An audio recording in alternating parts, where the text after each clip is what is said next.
So I want to take your firsthand experience with this topic of emotions. You have a patient who has a need. Obviously, it's gotten to a point to where they're calling you for help. They're paying out of pocket. Insurance doesn't cover it. They're paying a good amount.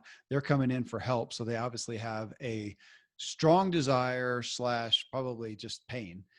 So that's we already have a negative emotion, I guess, probably do that with most people. They're dealing with something, but they come in here, they lay it out. And let's just say that it's just one of those great patients for you. They lay it out. You go, man, I got this. You know, do the test, you do everything, but you hone in and go, okay, I feel like I've got the steps that you can take to start helping your health. Okay. Inside of that gap though, if here's where they are and you're saying, okay, here's where you could be and here's what to do, is how they're going to walk outside and it's, bah. I don't know if it's a fair question to ask, but I mean, to what extent do their emotions play in the propensity for them to achieve what you see they could achieve? That's huge. Right. That's one of those all-inclusive questions, right? Like it's a crux point. It's a tipping point.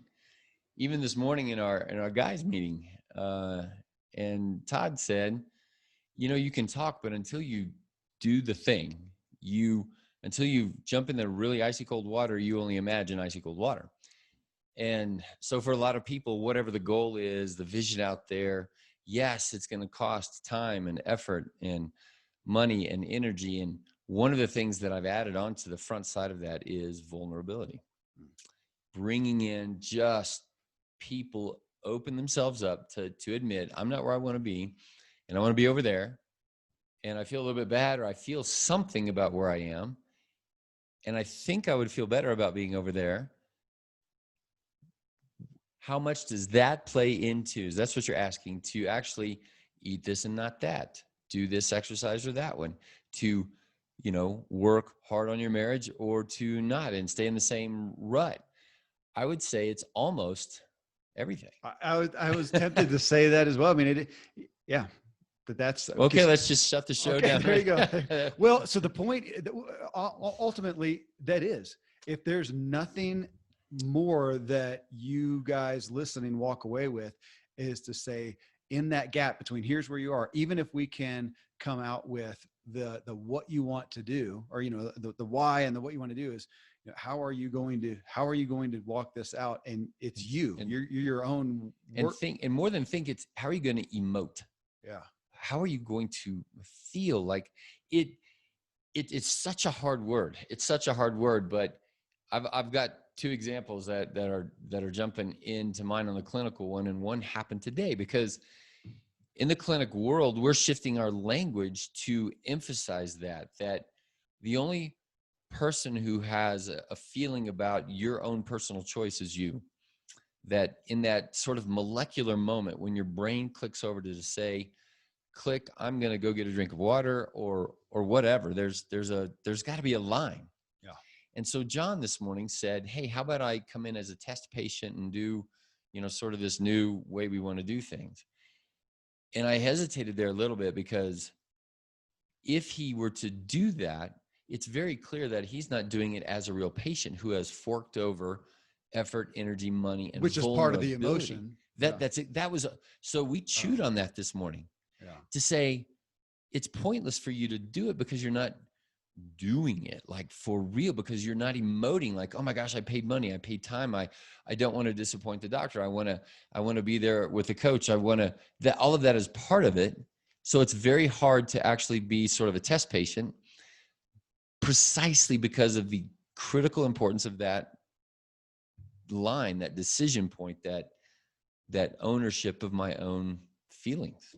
So I'm going to pick on, that sounds bad. I'm going to, as a muse though, just because I think it's more relevant, I'm going to take a woman, a middle-aged woman. That's what my wife is. So I get to audit her. And when we look at emotions. You don't want to audit you? Nope. Okay. Well, but to be honest, I mean, I think when we look at emotions, negative emotions around health and wellness, and I'm going to, you know, specifically looking at food, dieting, exercise, whatever, there's more weight on women. I mean, that just culturally. I think that's fair. Yeah. My wife has said that. I mean, there is, for them to look a certain way, and sure. and whatever. So I think maybe they've got it worse. And we can also say they feel the weight. And they feel it more. Yeah, I am. So to take that, so to take you having a patient who already is at a certain place of unwellness or just not where they want to be, right. With weight gain or whatever it could be, they're not there. So there's some negative there. Come in here, you help them, and you theoretically can see it well and say, okay, here's map out a plan. Here's what we do. And yet she's sitting inside there. Let's say she's 40 years old, and she has thoughts and feelings about food, dieting, and exercise that may go back to 4 years old or 10 years old or whatever, or just 4 days ago, or just 4 days ago. Yeah. But and again, I'll use my wife, and she's been open about this, so I can say this, that she real early on was in dance. She took ballet as a kid and went in, and real quick there was body shaming from the get-go. So she did dance in school, in Texas, big dance teams, and then she's doing it outside, ended up, professional ballet and whatever. And there's shaming, bulimia, anorexia, I mean, the whole deal. So I guess the emotions she has around that, to now to give her now she's a 50-year-old woman to come in and say, okay, here, I want to do that. But she's got significant emotions of guilt and shame and regret and condemnation, whatever, that are mixed up in there, and likely are going to hinder the process if she doesn't get those out. And you and I talked about this beforehand I don't really have many negative emotions about my health and wellness, food, dieting, exercise, but I have other areas like finance. Yeah. And I've got guilt and shame and all those things in finance that I'm going to get out on the table to manage. And I'm big on that, to, not to eradicate, like overcome them. Does that mean eradicate them? I don't think I'll ever get rid of them, but I can figure out how to manage them. And I do that by way of making myself have meetings with my wife, talk about our finances, look at the bank account, keep track of that. But more so, pay a bookkeeper, a CPA, people to delegate the things that I don't like, I'm not good at, but either way, to make sure that the outcome happens. So here we are here. So folks are listening to this and think, man, I've got these negative feelings about food, dieting, exercise. The point is, how can you manage them in order to get the results you want? Because you may not get rid. I don't know if my wife will ever get rid of some of those feelings, but she figures out how to manage them, which for her is she joins a gym with people she likes. It's a friend group. She has fun. She's accountable for it. She likes the fact that she's paying for it because it makes her feel bad if she doesn't use it. And she has all these things to manage her dysfunction. Yeah, we kind of talked about that, several times with even a Hardy that we mentioned last time, that you set up your environment. Mm-hmm. And so the wise person is going to recognize, I have XY feeling about that.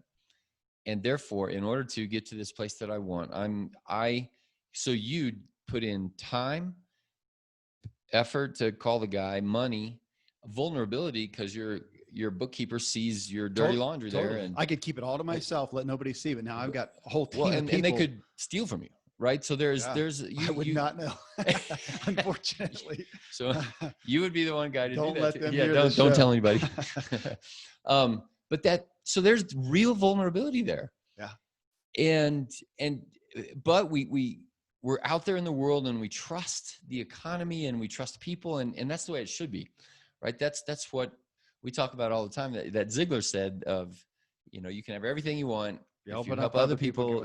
That's right. So in that's how you do that financially. And for your wife and Terry, she's put these pieces in place and then is now addressing them.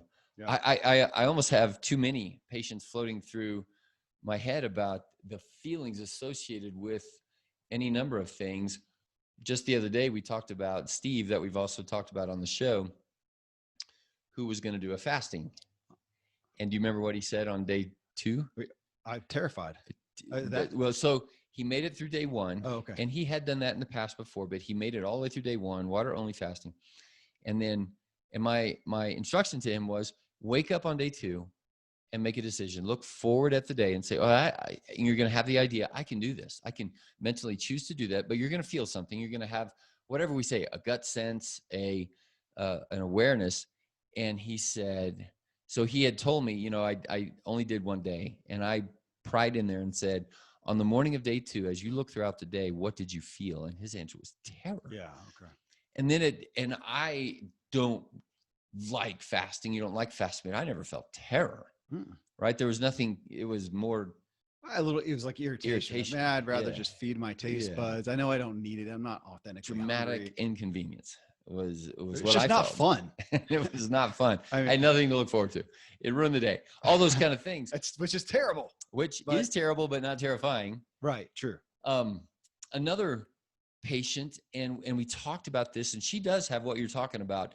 Lots of weird parental emotional baggage. Food was used as reward and punishment wrongly in this family. Yeah. And so here she is 50 years later. She's done it all. She really, really, really has in terms of this diet, that diet. And so we gently ask down that pathway. And now I know to ask her, do you want to do anything? And she'll say, I just don't want to go there.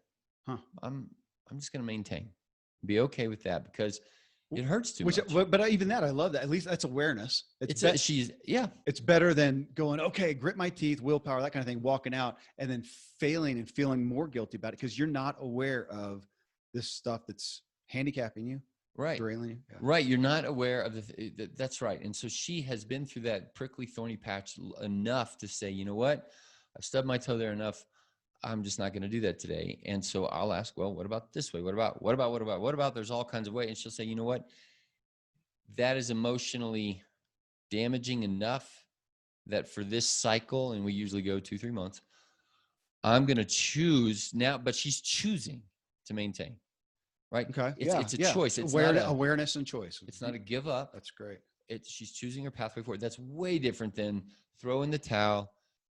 God just wants me to be this way. The volatile I have no ups control. And that's where my wife has gotten to, where she'll know and she'll say, okay, I want to do X. I want to achieve, lose some weight, gain some fitness, do whatever. She'll do it and she'll go along and then realize she's really aware, sensitive, like we talked about, sensitive, and say, okay, I've been going to class and doing this, but I'm getting to that point where it's starting to become an idol and a prison.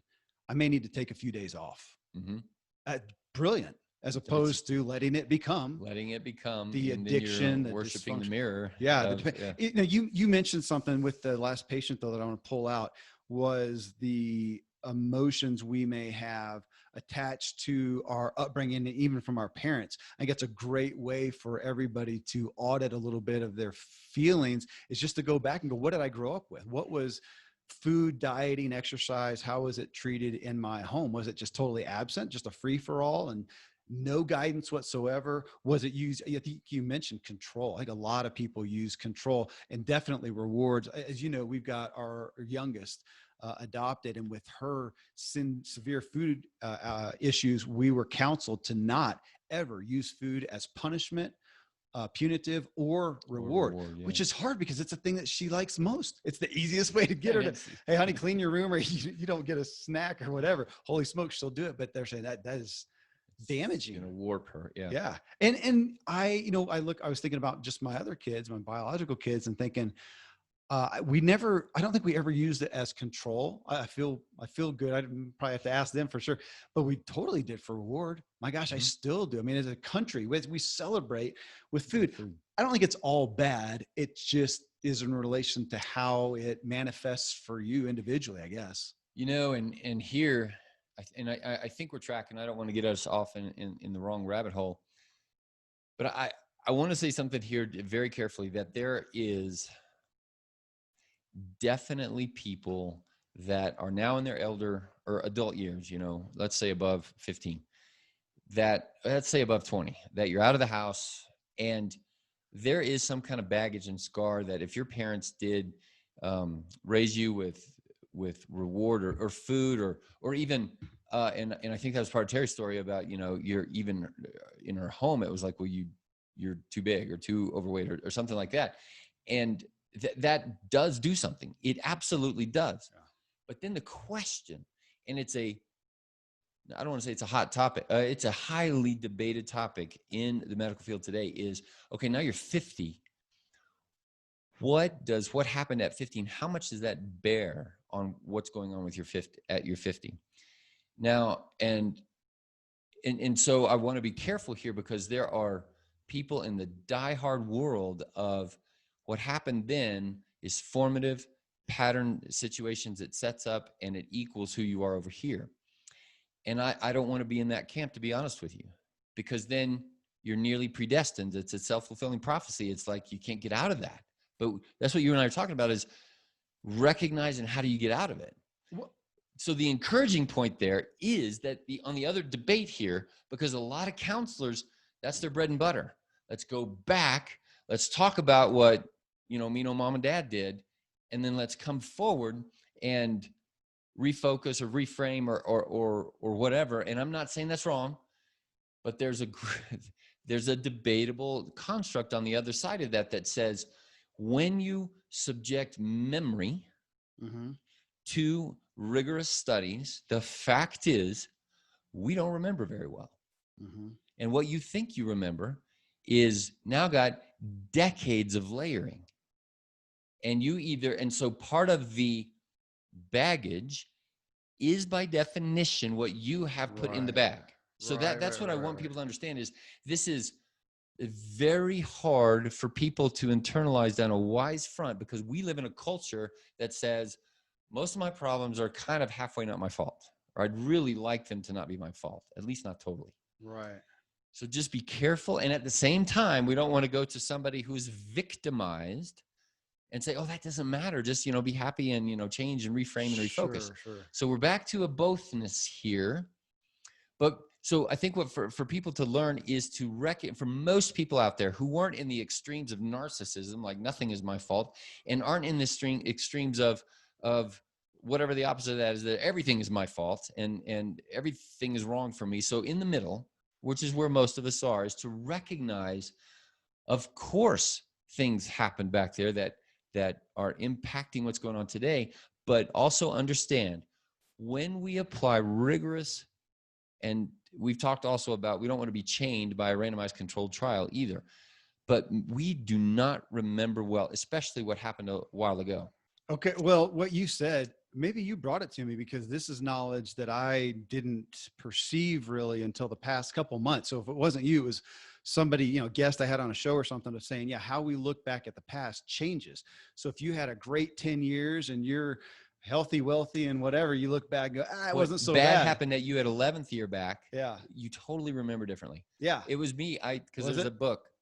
The book that I'm referencing is that your past is mistakes were made, but not by me. Okay. So your past is viewed by your present. That's right. Okay. All right. Okay. All right. So that's so complex. Well, but let's just, so for awareness, to put it out there, to go, whatever you're, so if you're 50 years old, it's probably skewed, but I do want to go back just to the overall thing that so whatever happened back here, sure.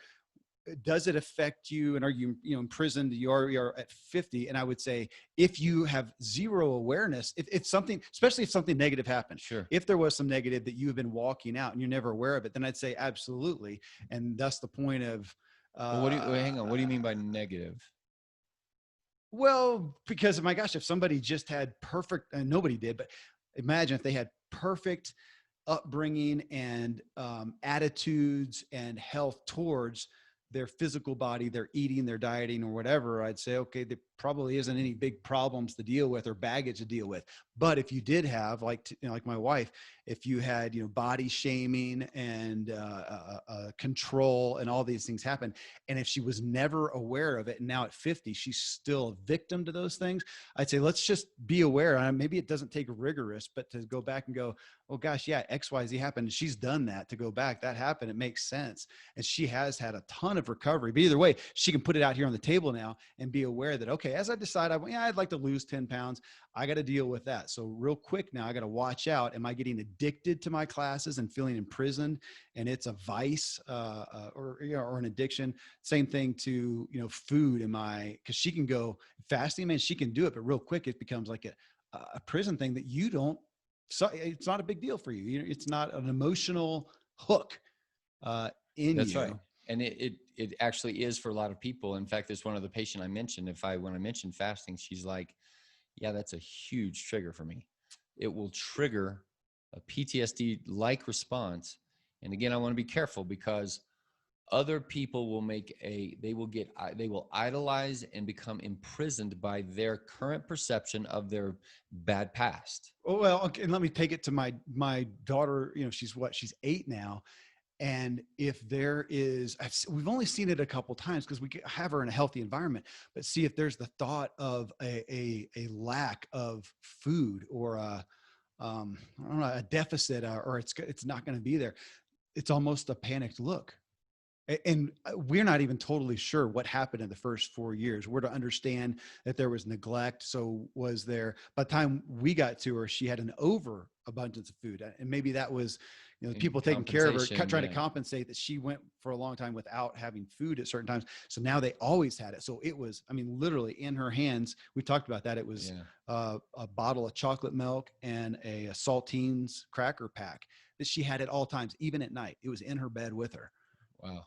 Talk about wreckage. So what to do with her with fasting? I have no idea. We'll cross that at some point, but I'm going to put her in the extreme category. We'll put her in the extreme. But for all of us, again, just to be awareness, to go back, what did I grow up with? Did my dad, I have to watch this. Did my dad make me exercise? Did my dad control my amounts of food? Was I force fed because dad, it was a comfort, and that's how he loved me, was food. And so he was pushing food on me. Okay, so I have a question for you now, because we're essentially same age. We've got kids very close in age that are now in 14, 15, 16, and a big topic in our house is my son wants out from under this more perceived rigid food environment. I just gave him permission to go walk to Taco Bell for drinks, Dad, he said, and I'm like, whatever. We were just at my family's. But explain that I would assume people know, but so, generally for us, we don't, but you and I, we're generally gluten-free, organic stuff. We don't have junk around the house. We don't do fast food. That's just don't do fast food. Yeah. Do you guys do dairy at all? Yeah. We'll do cheese twice a week and ice cream on the weekends. Okay. But not obviously neither of us, the average American home, there's no processed food. There's no well, that mainly it's whole foods and lots of veggies. Well, and that's what so we would call that normal, right? And you and I would argue that should be normal.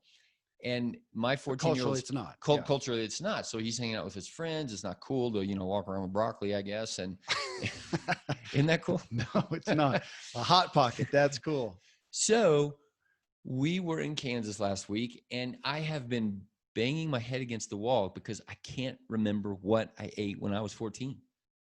And so you're telling me to go look back. And I'm like, I've tried really hard. Yeah. And my mom can't remember. She's like, well, we ate. I do. I do. You do? Well, I liked food. I did too. But really on an average Monday, you come home from school or whatever, you remember what you would have on essentially the days of the week? Bread, Roman meal, sandwiches. There was always sliced ham. Mom would get the thing and they'd slice it for dinner. Oh, this anytime, man. I was eating all the time. I was a big boy. And cheese and milk. Did she love you with food? Was that one of the? Probably, yeah. Yes, yeah, probably so. Milk was the big. Right, that's good for you. So you always get. That was a body good, yeah. American Dairy Council, Pepsi. We had that was constant and always a big thing of ice cream, and I was not limited at all. I don't think it was pushed on me. I was not limited at all. And that was the joke, at dinner table or at any time sitting down and go, does anybody want more corn? No, Kevin, you can have the rest. So that was the joke, kind of tongue in cheek and stuff. But so I ate. I had guilt because I was chubby. And so I had guilt at night with my bowl of ice cream with peanut butter mixed into it, knowing that I had some issues with feeling chubby, but I'm eating anyways. There you go. There's psychiatric moment. Is it? Yeah. It explains a lot about you, Kat. Well, my kids have asked about it too, because on topic of food, they said, what did you did you guys eat? And I said, I had cereal. I had Lucky Charms. Life cereal was healthy. Yeah. Grape Nuts was healthy. Yeah. But I wanted Captain Crunch, and we had that too. Fruit Loops, Alphabets. And that went all the way through college. I do remember breakfast. And in fact, I remember being angry or frustrated, maybe even like your daughter, like there's no milk. Oh, this is a tragedy. Crisis. Yeah, it's a crisis. And lunch was peanut butter sandwich and a cookies, chips, and I don't think it was a Coke, but it was a juice box. Not And much. Back to, I don't know what episode it was where we did what foods are going to give you life, when foods are going to take you away. I don't know. It was episode 20 something or other. And yeah, I had a lot of food that was not life not giving. life-giving. You know, just home cooked meals, and it was, you know, beans and broccoli and pasta and meat. I think we're on the same page. I'm now remembering I had open lunch in high school, and we went, and it was fast food every day because we could drive to it. And then at dinner, I didn't do that because I couldn't afford it. I mean, lunch was provided at school, so I had that. so you had the school lunch, Yeah. and we went out every day for. I had school 4 years lunch, of and high all the school. girls would give me their leftovers. That was kind of the common thing too. You gonna eat that? No, Kevin. Yeah, you can have. Well, yeah. So I mean, I'm open with that I'm with my still kids. working on my feelings about that. And trying to share it with my kids. That's And so, yeah, my kids. So, but if you're talking about yours, yeah, I mean, fighting the fight of, yeah, middle school boy or high school now, boys, and they want to eat what tastes good. I mean, they would rather have that, a sandwich.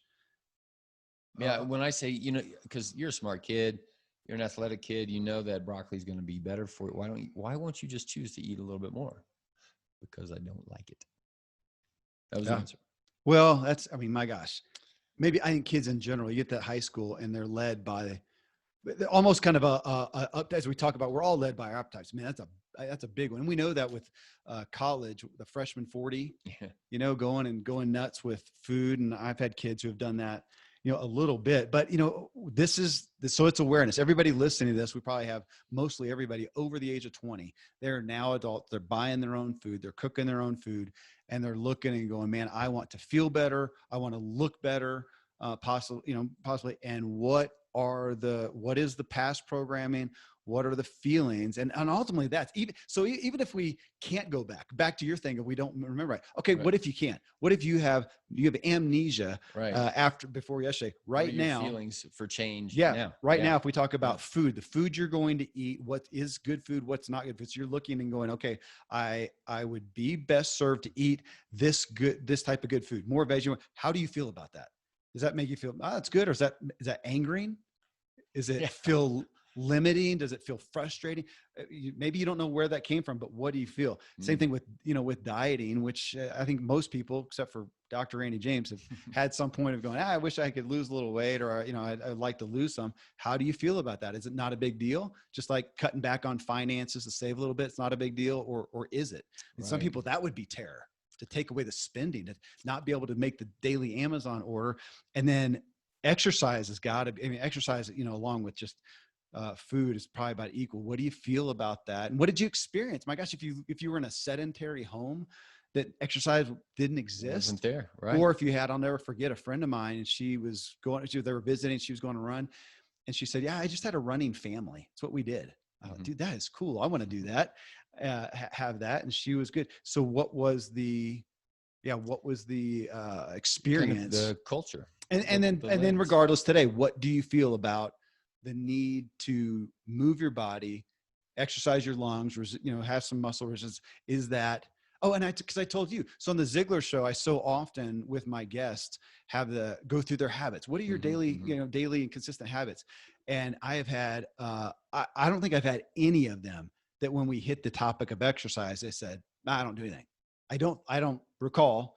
I'm pretty sure that there's never been one, because they understand the value to do what they do, to have high output, quality output. They realize that. But I have definitely had many of them that said, I do not like exercise. I had a few of them say, I hate exercise. I've been doing it for 5 years consistently now, and I still hate it. And that's why I spend the money. I told you that. A couple of them said, I have a trainer come to my house, knock on my door, that I may have to get out of bed to meet. And it's the only way that I'll do it. That would be like me with finances. If I don't have the bookkeeper contacting me saying, Kevin, this is what we did, just so you know, it's all taken care of, or you've got to sign this, or we've got to get this piece of paper from you, it would never happen. And I have years and years. I always did the extension on my taxes and just wreckage until I paid to get it done. So what do you have to do? I told you my wife, she does, the classes. She's got to have a class, feels like that. You and I don't. I'm going to exercise during the day, and at some point I'm going to do it. And I don't need a bunch of motivation, really. Right. I don't need any, actually. Well, I mean, you do, but Well, I have it. I have it, I guess. I don't yeah, need I you don't have the motivation. Yeah, I have. You're right. You're right. I have. And that's, if anybody, again, we've all got our spots. I don't with finances. So, actually, what do you feel about it? And man, if you've got a big negative feeling, how much harder is it for you to get up tomorrow and go, I got to go do it? So getting it out on the table and figuring out how can you manage it? What can you do? I mean, you do, because of your home life. You've made the treadmill a consistent thing. I hate the treadmill, but I used to. you used to. So, But but you I changed the environment. Yeah. by I got very friendly with podcasts and books that I figured out how to do it and read at the same time. Yeah, you built a desk over I your built a desk treadmill. over the thing, and I'm kind of proud of that. So it's cool. Okay, that maybe that's a key word too. Like you also, it's not like, and I don't think either one of us are proud in a negative, in a bad sense of braggadocious or something like that, but you feel good about yourself because at 50 you can hammer for a couple hours on a mountain bike and maintain 155 beats per minute and those kind of things. That's sure. Yeah. It's part of my self-image. It's part of your self-image, admittedly. And that's, the treadmill thing, I think, is something like that.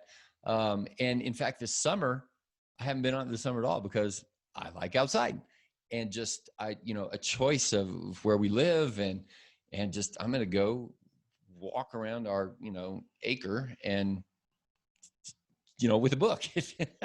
So, kind of weird. And I would never write a book and say, oh, here's how to lose 15 pounds as you walk around with a book in your head or in your hands.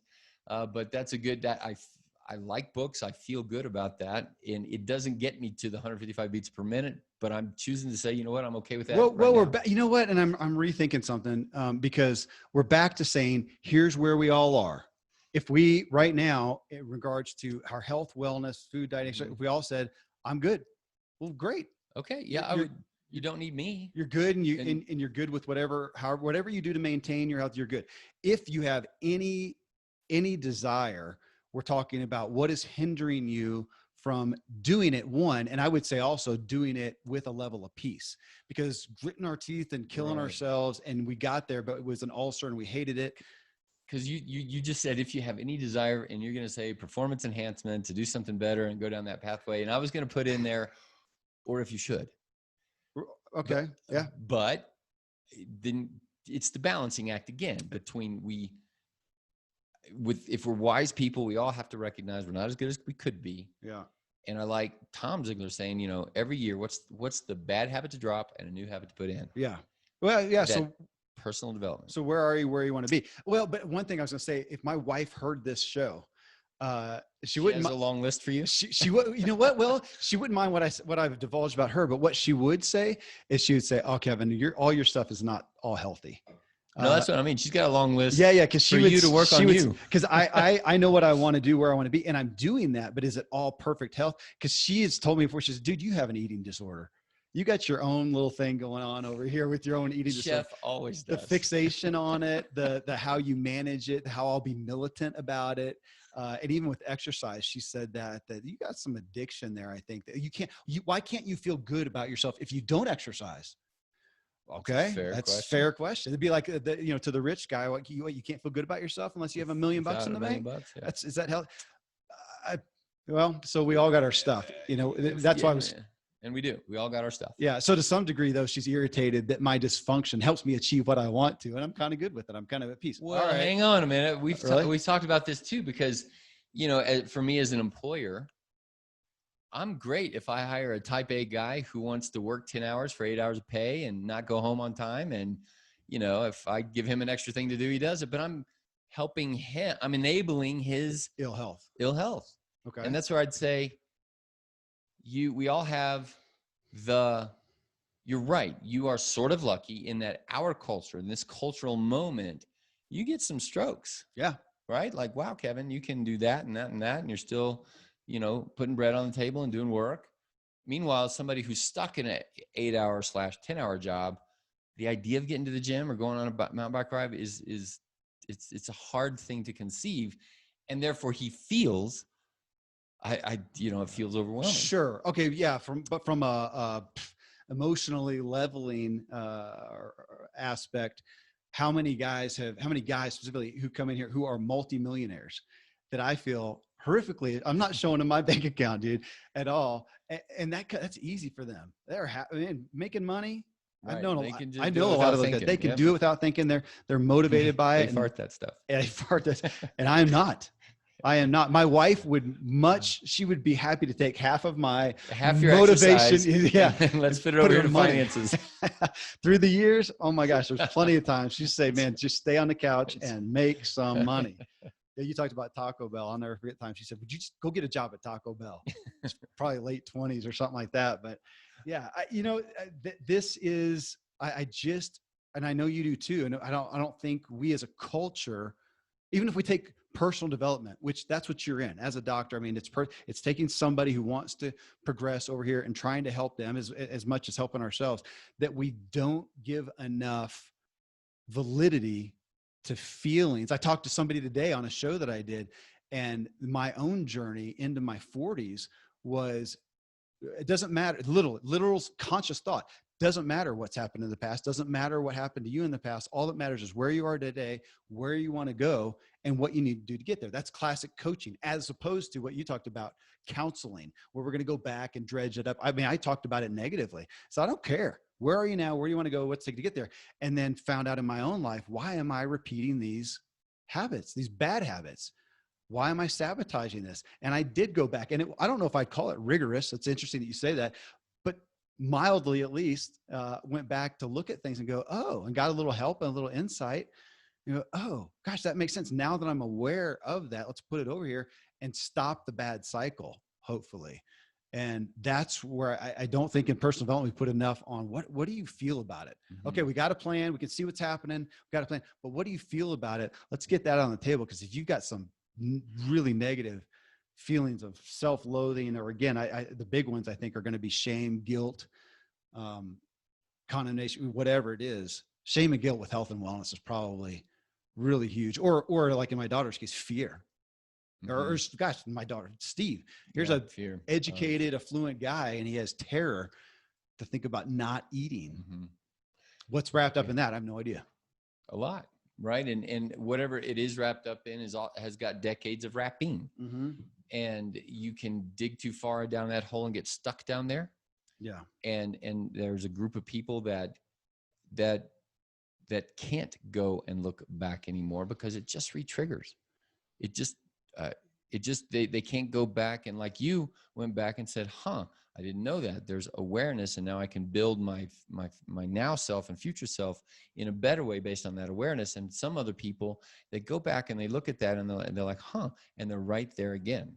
Yeah. And so in some cases, the skeletons do need to stay in the closet, if we say it that way. Now, whose skeletons need to come out and helps you now in the future?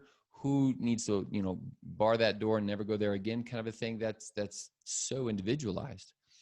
But both people are out there, and that's that balance. Well, maybe it's still talking about, okay, right now, when you look at health, wellness, but again, food, dieting, exercise, what you want, even if you don't do the why, it's just saying, okay, what do I feel? What do I feel now, regardless? Right. Even that in and of itself to go, gosh, I don't know why, but man, when you talk about dieting, I feel scared.